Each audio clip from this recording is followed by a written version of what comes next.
Rise and grind, everyone. This is Shane with ReDesignYourGrind.com, and in today's video, we're looking at part 2 of properly pricing your products. So in the first video, part 1, we looked at determining your overhead, which is extremely important in determining a price for your products. You need to be able to cover your overhead in your business, otherwise you'll never make any profit. And profit is the name of the game. In this part 2, we are talking about raising and lowering prices. Let's talk about that. So as you can see, we're back in the computer and we're back on wikihow.com/price your product. Part 2, raising and lowering prices. Number 1, understand the effects of over and under pricing. Setting the price inefficiently will have marked and measurable effects on your numbers. You need to learn to recognize the symptoms of having either a low or high price point. This can indicate that you may need to make a change. Underpricing is often done by companies who want to sell a higher volume, expecting that the customer will assume they're getting a deal, especially in a down economy. Doing this, however, can give the impression that the product is cheap, not that they're getting their money's worth. Overpricing may drive your customers elsewhere, especially when you're trying to get your feet on the ground as your business gets started. It can be tempting to set the price too high. The investment of starting a business can be scary, and you'll probably want to start covering costs right away. But consider the customer's point of view. Setting it at a point you'll make money will only work if people are willing to pay for it. So if you have an underpriced product, people may think it's cheap. You don't want people to think that your product is cheap, especially if it's a higher quality product than currently what's on your market. But overpricing a product can make the consumer feel as though they're getting ripped off. And in business, you never want your customer to feel as though they're getting ripped off.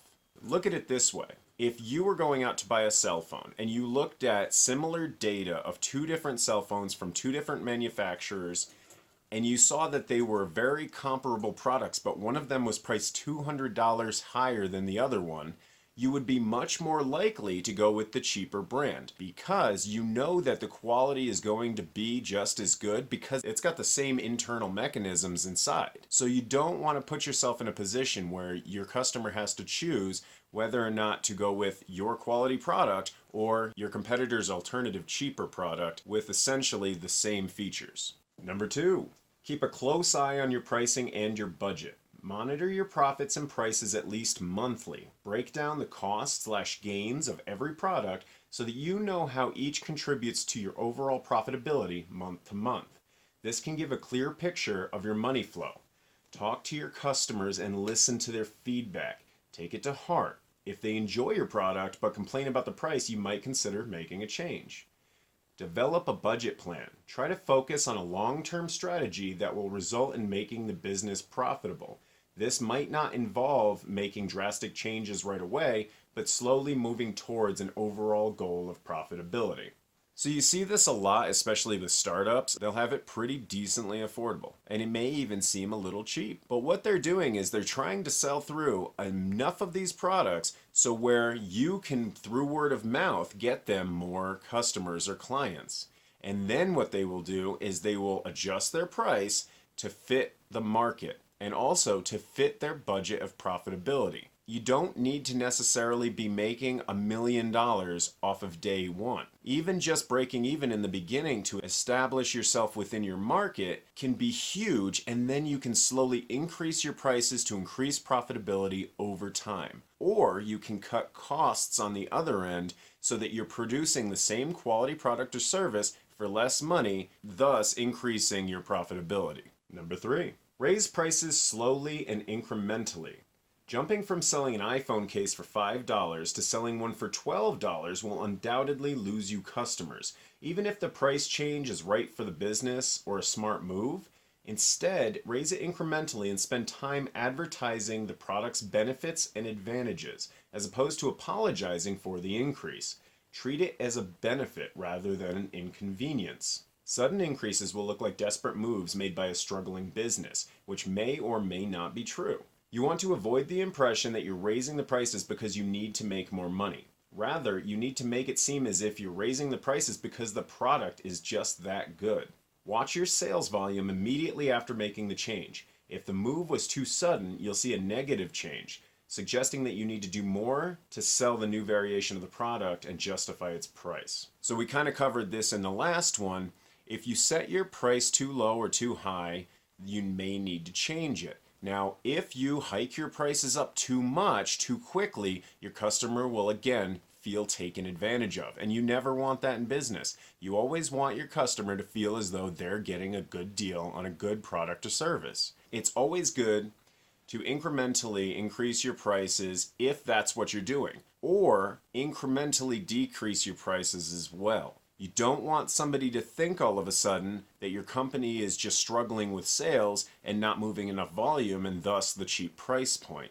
You want to make it seem as though the product or service is so widely in demand that you can justify those price increases or decreases and still give value to the customer. Number 4, use promotions to lower prices and get people in the store. Unless your competition is lowering their price, or you're just not getting the kind of traffic in the business that you need in order to make it profitable, you generally want to avoid lowering prices. Lowering the price may suggest another kind of desperation, that people are avoiding your store. Using promotions for limited periods of time or coupons that expire can help you drive customers toward a particular product or service. Use the discount tactics and promotions rather than lowering the price all at once. You can even alter the amount that someone gets for the same price. For example, November is a month of diabetes awareness. During November, you may charge more for sugary drinks and to recoup the cost of charging less on healthy foods. Make sure that the customers know about this, as it can help drive their choices as well as make them feel better about paying more for something. They will also know that the price changes are limited. Avoid seeming desperate. For example, an empty restaurant may give the impression that the food is not delicious, especially if it suddenly becomes very cheap. People may feel the product is of inferior quality. Again, we kind of already covered this a little bit, but if you drop your prices too quickly, or if everything is constantly on sale, that comes off a little bit desperate. There are certain brands that have actually used this to their advantage. For example, Bed Bath & Beyond. They send out millions of circulars and coupons to customers every single month, and it's expected for the customer to use that 40% off coupon on a product every time they come into their store. It's an incentive for them to come into the store, to browse, and to buy. Not every business can get away with that. So you just need to be very careful with doing promotions and discounts.